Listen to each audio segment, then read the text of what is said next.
Hello everyone, welcome to my YouTube channel coaching mark.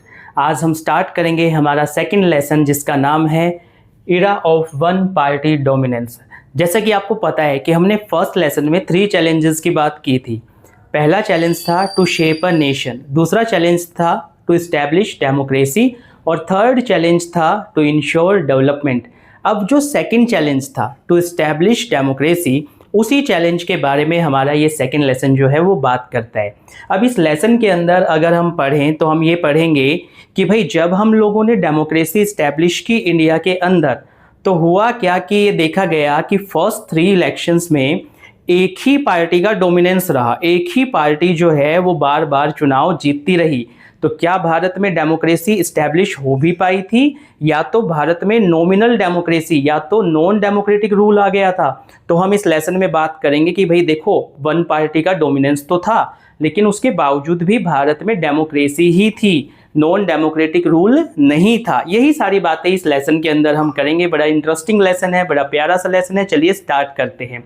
देखिए, इस lesson के starting में ही हम देखते हैं कि भाई क्या हमें जो चैलेंज इसके अंदर देखना था वो था टू इस्टेब्लिश डेमोक्रेसी। ये वाले चैलेंज की बात हमें इस लेसन के अंदर करनी है।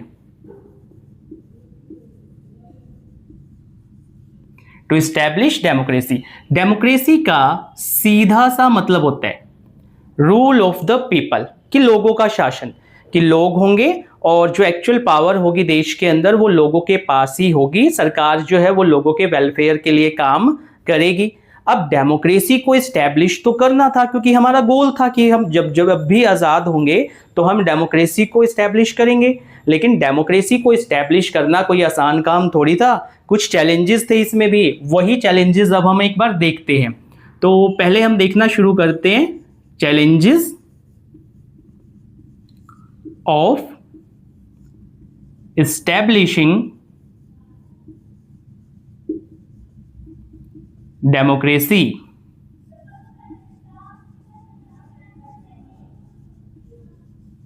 अब देखिएगा, जब हम बात करते हैं चैलेंजेस ऑफ इस्टेब्लिशिंग डेमोक्रेसी तो हम एक इक्वेशन पढ़ते हैं। इक्वेशन बड़ी सिंपल सी है। क्या इक्वेशन है कि जो डेमोक्रेसी है वो इक्वल टू है डिस्प्यूट के। डिस्प्यूट का मतलब होता है विवाद या मतभेद। अब ऑब्वियस सी बात है कि जब आप लोगों का शासन स्थापित करोगे तो सभी लोगों के पास फ्रीडम ऑफ स्पीच होगी, लोगों के पास बोलने का अधिकार होगा, और जब सभी लोग बोलेंगे तो डिस्प्यूट तो आएगा ही आएगा। और उसके बाद आता है कि ये डिस्प्यूट जो है वो इक्वल टू होगा, या इस डिस्प्यूट की वजह से क्या आएगा, increase in politics. Increase in politics. अब ये बात भी आप सब लोग समझ गए होंगे कि भाई जब सभी लोग बोलेंगे तो डिस्प्यूट तो आएगा, और जब डिस्प्यूट आएगा तो सभी लोग क्या करेंगे, अपने अपने इंटरेस्ट को फुलफिल करने की कोशिश करेंगे। और जब सभी लोग अपने अपने इंटरेस्ट को फुलफिल करने की कोशिश करते हैं तो उसी की वजह से किस चीज़ का जन्म होता है, पॉलिटिक्स का। यही तो पॉलिटिक्स होती है। तो democracy is equal to dispute, और डिस्प्यूट की वजह से क्या होता है कि जो पॉलिटिक्स है वो बढ़ जाती है। अब जब ये इक्वेशन आप लोग समझ गए तो इस इक्वेशन को दुनिया ने भी समझा और दुनिया के देशों ने भी समझा। तो हुआ क्या, जो नए नए देश आज़ाद हुए थे 1940s के डिकेड में, उन्होंने अपना एक व्यू पॉइंट बनाया कि भाई हम लोग डेमोक्रेसी तो चाहते हैं, लेकिन क्योंकि डेमोक्रेसी जो है वो डिस्प्यूट के इक्वल है और डिस्प्यूट की वजह से पॉलिटिक्स बढ़ जाती है, तो इससे तो हमारे नेशन की जो यूनिटी है वो खतरे में आ जाएगी। तो हम एक काम करते हैं, अभी के लिए डेमोक्रेसी को रहने देते हैं, लोगों को प्रॉमिस कर देते हैं कि भाई इन फ्यूचर हम डेमोक्रेसी लेकर के आएंगे। अभी के लिए हम लोग या तो नॉन डेमोक्रेटिक रूल अपना लेते हैं या तो नॉमिनल डेमोक्रेसी अपना लेते हैं। तो हम दोनों ही चीज़ें देखते हैं कि ये जो चैलेंजेस थे डेमोक्रेसी को इस्टेब्लिश करने के, इनको लेकर के इंडिया का क्या पॉइंट ऑफ व्यू था। India means Bharat. और दूसरी ओर हम देखते हैं कि जो वर्ल्ड की अदर कंट्रीज थी, जो अदर नेशंस थे, ठीक है, उनका क्या व्यू पॉइंट था। तो वर्ल्ड सिनेरियो देख लेते हैं और देख लेते हैं कि इंडिया का क्या व्यू पॉइंट था।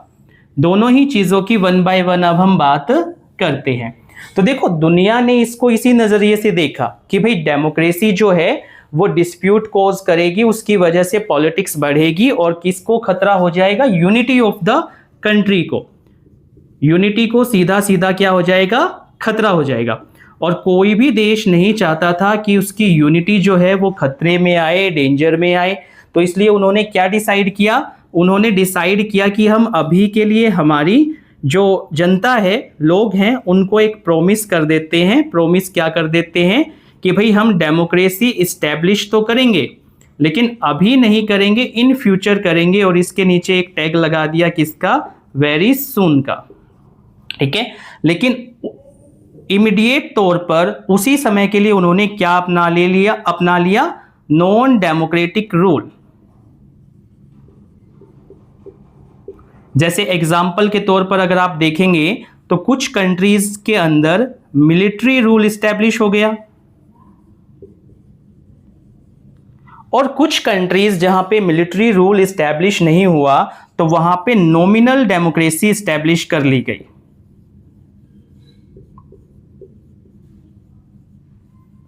अब आप पूछोगे सर ये नॉमिनल डेमोक्रेसी क्या होती है, तो नॉमिनल डेमोक्रेसी का मतलब होता है नाम मात्र का लोकतंत्र। अब इसमें होगा क्या कि दिखावे के लिए जो लोकतांत्रिक संस्थाएं हैं, जो डेमोक्रेटिक इंस्टीट्यूशंस है वो होंगी, चुनाव भी होंगे, लेकिन पावर जो है वो एक व्यक्ति के पास, कुछ ही लोगों के पास, एक ही पार्टी के पास रहेगी, लोगों के पास पावर नहीं रहती है। तो जो नॉमिनल डेमोक्रेसी होती है इसमें क्या होता है कि जो पावर है वो या तो वन लीडर के पास चली जाती है, मतलब एक ही लीडर के पास पावर होगी, लोगों के पास पावर नहीं होगी, या तो कई बार एक ही पार्टी के पास पावर जो है वो चली जाती है, बार बार एक ही पार्टी जो है वो देश में शासन करती रहती है। इसी को क्या बोलते हैं, नॉमिनल डेमोक्रेसी। तो दोनों चीजों को कंबाइन करते हैं कि भाई ये वाला चैलेंज इंडिया के सामने भी था टू इस्टेब्लिश डेमोक्रेसी, बाकी नेशंस के सामने भी था जो नए आजाद हुए थे।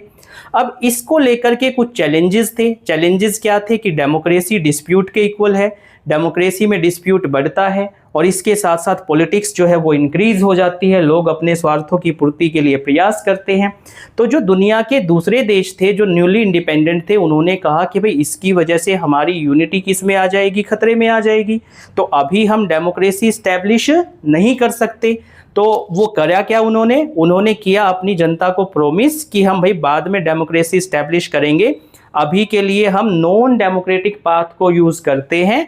और नॉन डेमोक्रेटिक पाथ में उन्होंने क्या किया, कुछ देशों के अंदर मिलिट्री रूल आ गया, जैसे कि पाकिस्तान के अंदर, जैसे कि म्यांमार के अंदर, और कुछ जगहों पे नॉमिनल डेमोक्रेसी इस्टेब्लिश हो गई जहां पे पावर जो है वो लोगों के पास नहीं थी, बल्कि एक सिंगल लीडर या एक सिंगल पार्टी के पास ही आकर के रह गई। जैसे एग्जाम्पल चाइना, वहां पे एक ही पार्टी की सरकार रही है। अब दूसरी ओर बात करते हैं हमारे प्यारे देश भारत की।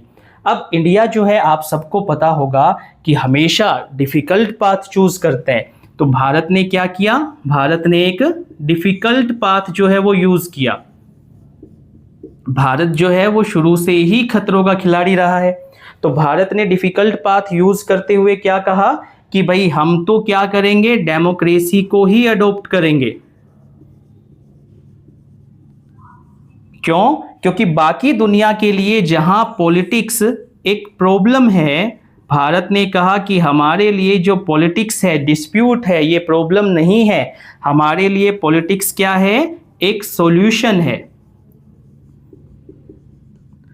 और कैसा सॉल्यूशन है? एक ऐसा सॉल्यूशन है जिसकी हेल्प से हम अपनी जो जनता है उसकी जो एस्पिरेशंस है उनको फुलफिल कर सकते हैं। भाई लोग बोलेंगे, लोग बातचीत करेंगे, अपनी बातों को रखेंगे, तभी तो उनका समाधान होगा।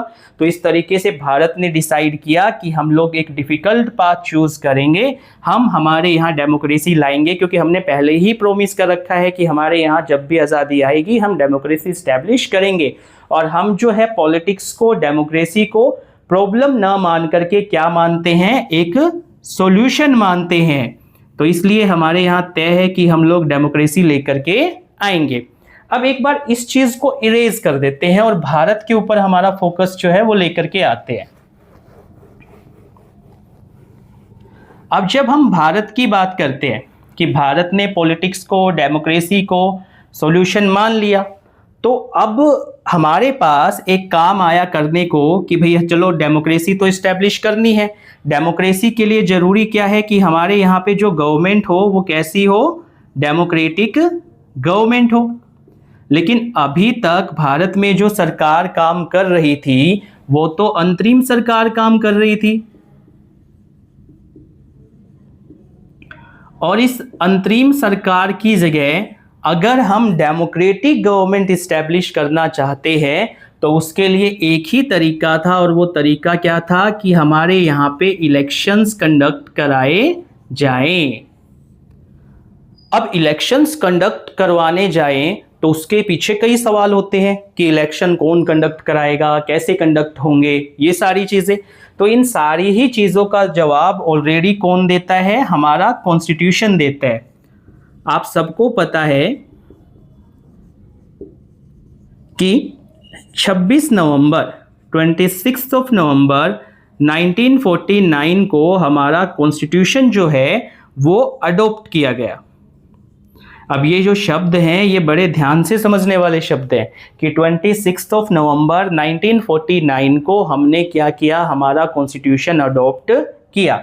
उसके बाद क्या हुआ कि 24 जनवरी 1950 को हमने इस कॉन्स्टिट्यूशन को साइन किया।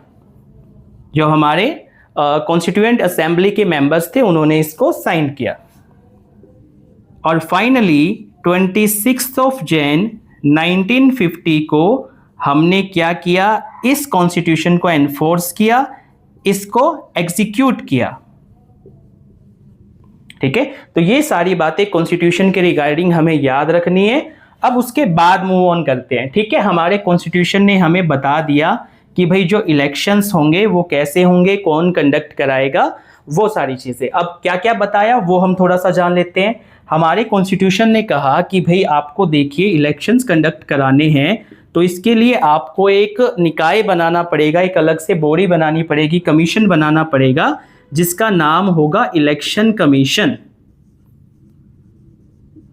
Election commission of India, short में बोल सकते हैं ECI। ठीक है, इलेक्शन कमीशन ऑफ इंडिया।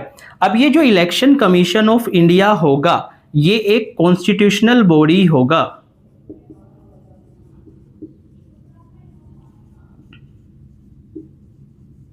और इसके बारे में जो पूरा डिफाइन किया गया है वो आर्टिकल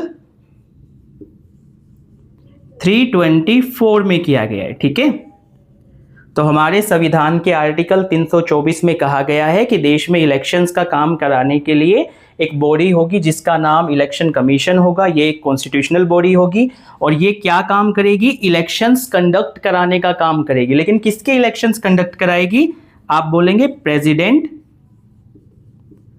वाइस प्रेसिडेंट, इसके अलावा शॉर्ट में मैं लिख देता हूं लोकसभा और राज्यसभा, और इसके साथ साथ जो स्टेट असेंबलीज होंगी, स्टेट असेंबलीज, इन सब के इलेक्शंस कंडक्ट कराने का काम किसको दिया गया, इलेक्शन कमीशन को दिया गया। अच्छा, यहां ध्यान रखने वाली बात यह है कि इलेक्शन कमीशन जो है वो लोकल गवर्नमेंट के इलेक्शंस कंडक्ट नहीं कराता है। ठीक है, इलेक्शन कमीशन ऑफ इंडिया जो है वो पंचायती राज इंस्टीट्यूशंस के या तो शहरों के अंदर जो म्युनिसिपैलिटीज होती है उनके इलेक्शंस कंडक्ट नहीं करवाता है। ये बात हमें याद रखनी है। अब ये जो इलेक्शन कमीशन बना इसको लीड कर रहे थे chief election commissioner, election commissioner.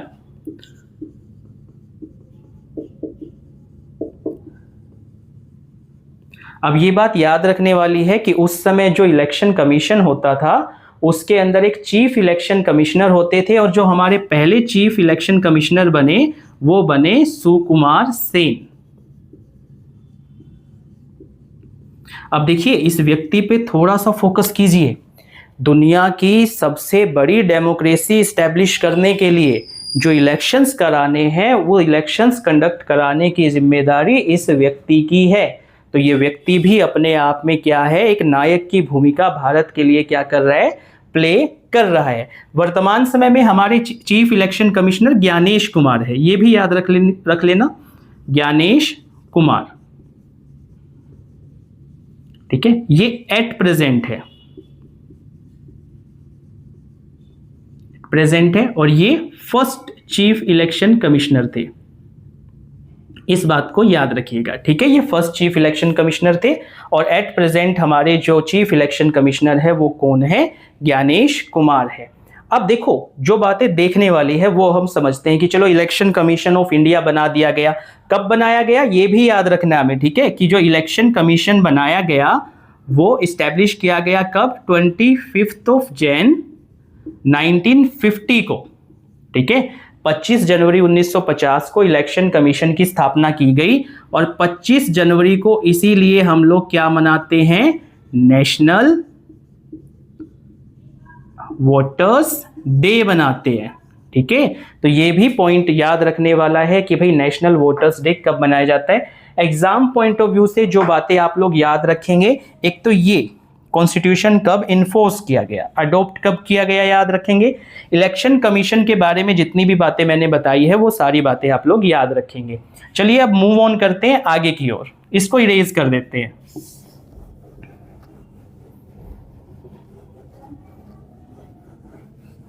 अब जब इलेक्शंस कंडक्ट कराने के लिए हम लोग गए तो पता चला कि इंडिया जैसे देश में इलेक्शंस कंडक्ट कराना कोई इजी काम नहीं है, ठीक है।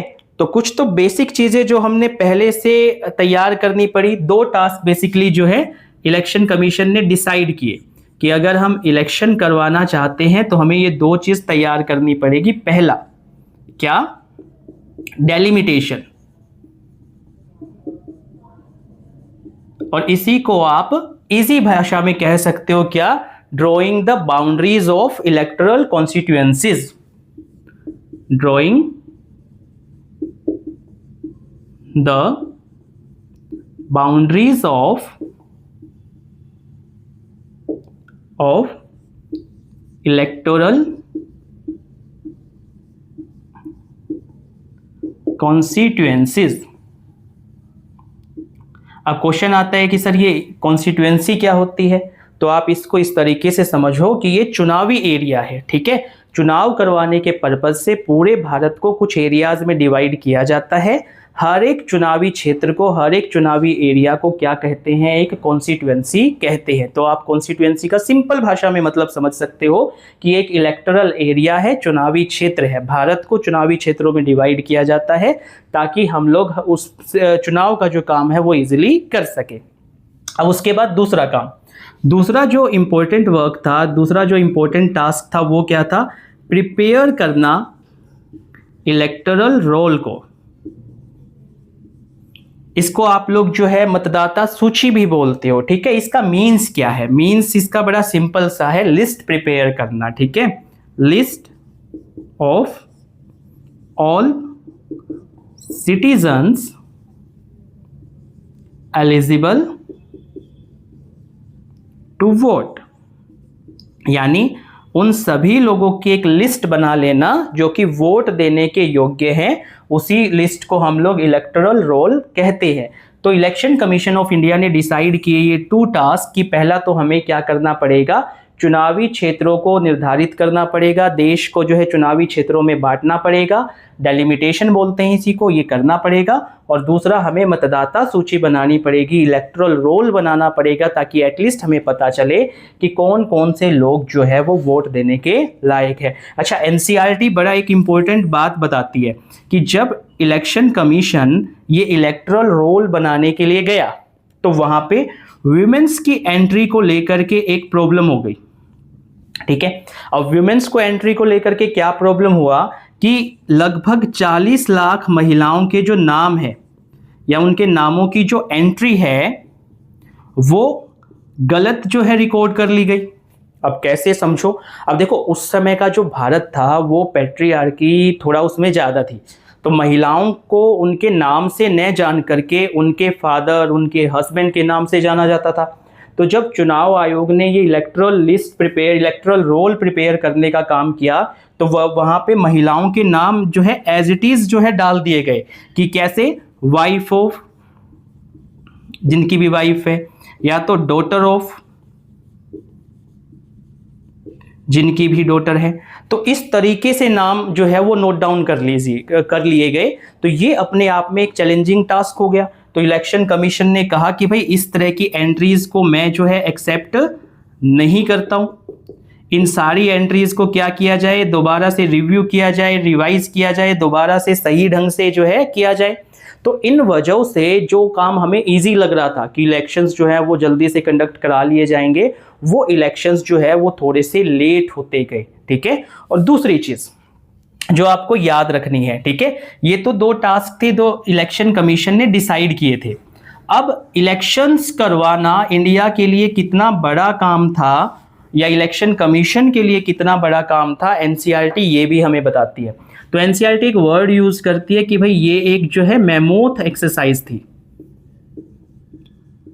एक्सरसाइज मतलब एक विशालकाय हाथी जैसा काम जो ये था। अब एनसीईआरटी हमें क्या कहता है, देखो एनसीईआरटी कहता है कि भाई उस समय देश के अंदर 17 करोड़, ठीक है, वोटर्स थे, मतलब बड़ी संख्या थी वोटर्स की, पहली चीज। दूसरी चीज जो एनसीईआरटी हमें बताती है कि भाई उस समय हम जो इलेक्शंस कंडक्ट करवा रहे थे वो हमें लगभग 3200 एमएलएज इलेक्ट करने थे और इसके अलावा 489 एमपीज हमें इलेक्ट करने थे। ठीक है। तो बड़ी संख्या में जो रिप्रेजेंटेटिव्स थे वो हमें चुनने थे, ये दूसरा बड़ी चीज थी। तीसरी चीज जो थी वो ये थी कि जो हमारे वोटर्स थे उन वोटर्स में से केवल 15% लिटरेट थे और 85% इलिटरेट थे। तो हमें जो इलेक्शन का मेथड था, चुनाव का जो तरीका था, वो इस तरीके से निर्धारित करना था, डिसाइड करना था ताकि जो लोग इलिटरेट हैं वो लोग भी वोटिंग कर सके। तो ये सारी चीजें, और इन सब के अलावा एक और चीज जो कि भारतीय चुनाव को मुश्किल बनाती थी वो ये कि भारत अपने इलेक्शंस यूनिवर्सल अडल्ट फ्रेंचाइज यूएएफ के बेस पर कंडक्ट करा रहा था। और अभी तक जो है यूनिवर्सल अडल्ट फ्रेंचाइज के बेस पर इलेक्शन कंडक्ट कराना, यानी सार्वभौमिक वयस्क मताधिकार, ठीक है, के बेस पर इलेक्शंस कंडक्ट कराना जो अमीर देश थे, जो लिटरेट कंट्रीज थी, उनके लिए भी पॉसिबल नहीं था।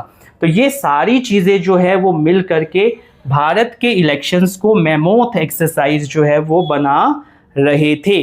ये बात हमें जो है याद रखनी है। अब इसको कर देते हैं एक बार के लिए इरेज।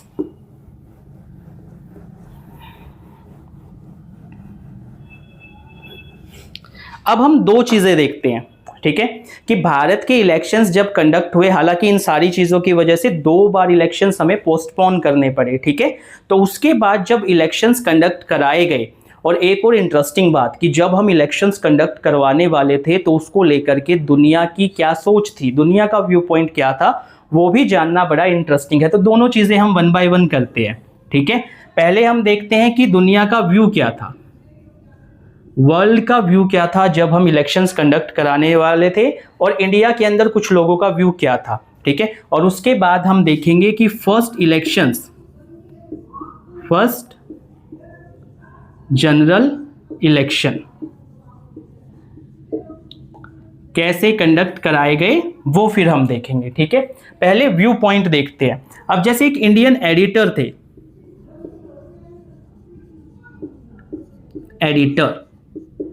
ठीक है, भारत के अंदर एक अखबार के संपादक थे और उन्होंने बड़ी अच्छी बात जो है इसको लेकर के कही। उन्होंने क्या कहा, उन्होंने कहा कि ये जो भारत में इलेक्शंस कंडक्ट कराए जा रहे हैं ये क्या है, the biggest Gamble in history, ठीक है। इन्होंने कहा कि भारत में जो ये चुनाव कंडक्ट करवाए जा रहे हैं ये क्या है, बिगेस्ट गैम्बल है, किसमें, हिस्ट्री में। अब उसके बाद एक मैगजीन थी और उस मैगजीन का नाम था ऑर्गेनाइजर। ठीक है, एक मैगजीन थी, मैगजीन का नाम था ऑर्गेनाइजर। अब इस मैगजीन ने अपने यहां पर कुछ लिखा, और क्या लिखा, क्या कि JL Nehru would live to confess failure of universal adult franchise in India।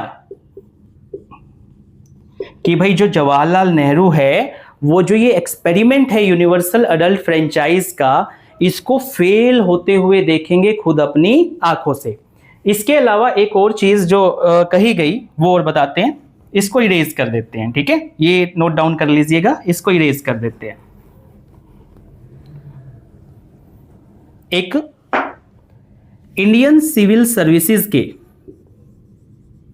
Indian civil services के ब्रिटिश मेंबर थे, और इन्होंने एक बहुत अच्छी बात उस समय कही, और इन्होंने क्या कहा कि the future and more enlightened is, ठीक है, विल सी या will view with astonishment the absurd phase of recording millions of words of illiterate people. ठीक है, अब आप कहोगे सर इतनी बड़ी बड़ी बातें कैसे याद होंगी, तो ये सारी बातें याद नहीं रखनी है, सिर्फ एक पॉइंट में आपको ये सारी बातें याद रखनी है कि दुनिया को लगता था कि हमारे यहाँ पे जो इलेक्शंस करवाए जाएंगे वो सारा जो है वो फेल हो जाएगा, इंडिया में डेमोक्रेसी जो है इस्टेब्लिश नहीं हो पाएगी, क्योंकि ये जो इलेक्शंस है यूनिवर्सल अडल्ट फ्रेंचाइज के बेस पे, ये भारतीय डेमोक्रेसी के लिए क्या साबित होंगे, खतरा साबित होंगे। लेकिन इन सब के बावजूद इंडिया में फर्स्ट जनरल इलेक्शन करवाए गए। कब से कब तक करवाए गए? अक्टूबर 1951 से लेकर के फेब 1952 तक। ठीक है, अब एग्जाम में इंपॉर्टेंट क्वेश्चन आता है कि भारत में पहले चुनाव कब हुए या उसको किस नाम से जाना जाता है, तो आपने याद रखना है कि फर्स्ट जनरल इलेक्शन ऑफ 1952, 1952 के आम चुनाव। क्यों? क्योंकि ज्यादातर जो पार्ट हुआ था इलेक्शन का वो जैन 1952 में हुआ था। ठीक है, तो इसलिए हमें याद रखना है कि भारत में पहला आम चुनाव 1952 का आम चुनाव फर्स्ट जनरल इलेक्शन ऑफ 1952 के नाम से जाना जाता है। लगभग ये इलेक्शंस होने में पूरा जो समय लगा वो करीब करीब 6 मंथ का समय लगा। इन 6 मंथ के टाइम पे के अंदर कैंपेनिंग हुई,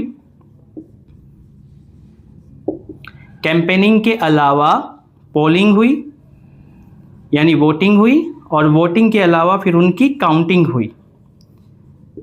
और जैसे ही ये पूरा का पूरा काम फिनिश हो गया तो उसके बाद दुनिया की सोच जो है वो पूरी तरीके से बदल गई। जो लोग कहते थे कि भारत के लिए इलेक्शन करवाना खतरे का काम है, इलेक्शंस तो केवल और केवल डेमोक्रेसी जो है वो केवल और केवल अमीर और पढ़े लिखे देशों का काम है, उनको एक जवाब मिला कि डेमोक्रेसी जो है वो दुनिया में कहीं भी इस्टेब्लिश की जा सकती है। 2 न्यूज़पेपर का जिक्र यहाँ पे जो है एनसीईआरटी करती है। पहले the times of India, the times of India, और दूसरा न्यूज़पेपर हिंदुस्तान टाइम्स। अब एनसीईआरटी कहती है कि द टाइम्स ऑफ इंडिया ने उस समय लिखा कि जो लोग भी सोचते थे कि भारत के लिए यूनिवर्सल अडल्ट फ्रेंचाइज के बेस पे इलेक्शन कराना खतरे का सौदा है, खतरे का काम है, उन लोगों के मुंह अब बंद हो गए। और हिंदुस्तान टाइम्स ने लिखा कि भारत ने ये जो एक्सपेरिमेंट किया था डेमोक्रेसी इस्टेब्लिश करने का, उसे भारत ने बखूबी निभाया। और इस तरीके से भारत के अंदर फर्स्ट चुनाव के साथ ही डेमोक्रेसी इस्टेब्लिश का जो काम था वो पूरा हो गया और दुनिया को एक सीख गई। क्या सीखा दुनिया ने यहाँ से? कि democracy can be established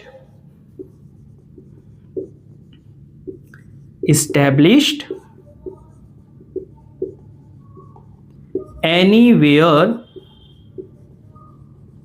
in the world, कि दुनिया में कहीं पर भी डेमोक्रेसी जो है वो इस्टेब्लिश की जा सकती है। तो यहाँ तक बच्चों हमने पढ़ा कि इंडिया में फर्स्ट इलेक्शंस हुए डेमोक्रेसी इस्टेब्लिश करने के लिए, उसमें क्या क्या प्रॉब्लम्स आई और कैसे उन प्रॉब्लम्स को ओवरकम करते हुए इंडिया ने सक्सेसफुली जो है इलेक्शंस कंडक्ट कराए और डेमोक्रेसी को अपने यहाँ पे इस्टेब्लिश किया। अब एनसीईआरटी एक चीज़ और हमें बताती है कि भाई जो फर्स्ट इलेक्शन हुए तब से लेकर के आज तक जो इलेक्शंस के तरीके हैं वो भी बदल गए। तो छोटा सा टॉपिक है, देख लेते हैं। Changing methods of elections. ठीक है, छोटा सा टॉपिक है, प्यारा सा टॉपिक है, एक बार देख लेते हैं।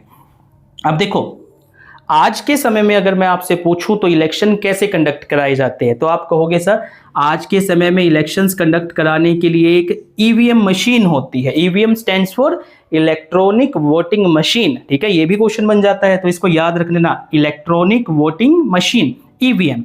और ईवीएम के साथ साथ एक और मशीन यूज होती है जिसको बोला जाता है वीवीपैट मशीन। अब ईवीएम पे क्या करते हैं हम लोग, जो है एक बटन होता है उसको प्रेस करते हैं, उस बटन के साइड में जो पार्टी का कैंडिडेट होता है उसका नाम होता है, उसका सिंबल होता है और वो हमारे वोट को रिकॉर्ड करती है। वीवीपैट मशीन में एक स्लिप दिखाई देती है कि जो बटन आपने प्रेस किया है क्या वोट जो है वो उसी कैंडिडेट को गया है या नहीं गया है। ठीक है, तो वीवीपैट मशीन का यूज पूरे तौर पर पूर्ण रूप से भारत में शुरू हुआ 2019 के इलेक्शन से। ठीक है, और ईवीएम का जो यूज शुरू हुआ वो शुरू हुआ 2004 से। हालांकि इनका जो एक डेमो था, जो एक्सपेरिमेंट था, वो इनसे पहले भी किए गए हैं, लेकिन एक्चुअल में इनका जो पूर्ण रूप से यूज शुरू हुआ वो इस समय हुआ। लेकिन जब फर्स्ट इलेक्शन करवाने थे, फर्स्ट जनरल इलेक्शन, उस समय तो हमारे पास ना तो ईवीएम था ना तो वीवीपैट था। तो उस समय क्या होता था, तो उस समय बच्चों यूज किए जाते थे क्या, स्टील बॉक्सेस। होता क्या था, पोलिंग बूथ होते थे। इन पोलिंग बूथ पर क्या रखे जाते थे, स्टील बॉक्सेस रखे जाते थे, स्टील बॉक्सेस। और ये जो स्टील बॉक्स होता था इसके ऊपर जो कैंडिडेट होता था उसकी सारी इंफॉर्मेशन होती थी। अगर आपको बताऊं तो फर्स्ट जनरल इलेक्शन जब हुए तो लगभग हर सीट से 4 कैंडिडेट्स खड़े थे, पर सीट 4 कैंडिडेट्स थे। तो मान लो कि हर एक कैंडिडेट के लिए जो है ऑन एन एवरेज 4 कैंडिडेट थे पर सीट पे, तो हर एक कैंडिडेट के लिए एक स्टील बॉक्स होता था। मतलब मान लो 4 स्टील बॉक्स थे, हर स्टील बॉक्स के ऊपर उस कैंडिडेट की पूरी इन्फो वगैरह लिखी होती थी। और दूसरा क्या कि जो वोटर होता था, जो वोट देने जाता था, उसको एक बैलेट पेपर दिया जाता था और वो क्या करता था, उस बैलेट पेपर को अपने पसंद वाले कैंडिडेट के बॉक्स में जाकर के डाल देता था। तो इस तरीके से पहला जो जनरल इलेक्शन था वो हुआ। लगभग 2 इलेक्शन तक मामला यही चला ऐसा ही।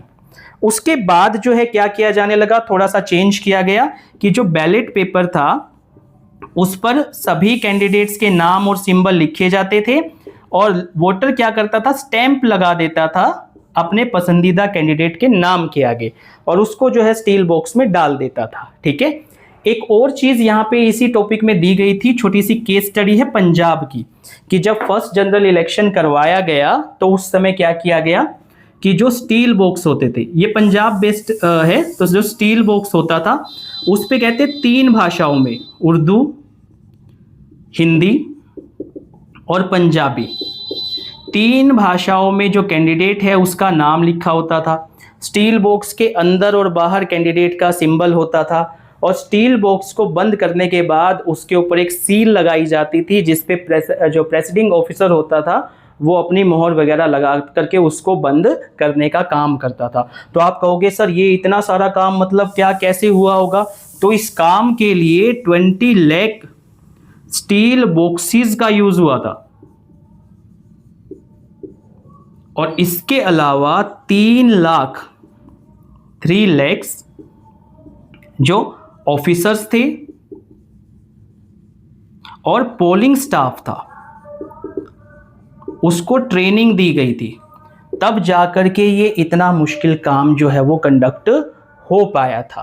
तो होप सो आपको ये लेक्चर समझ में आया होगा।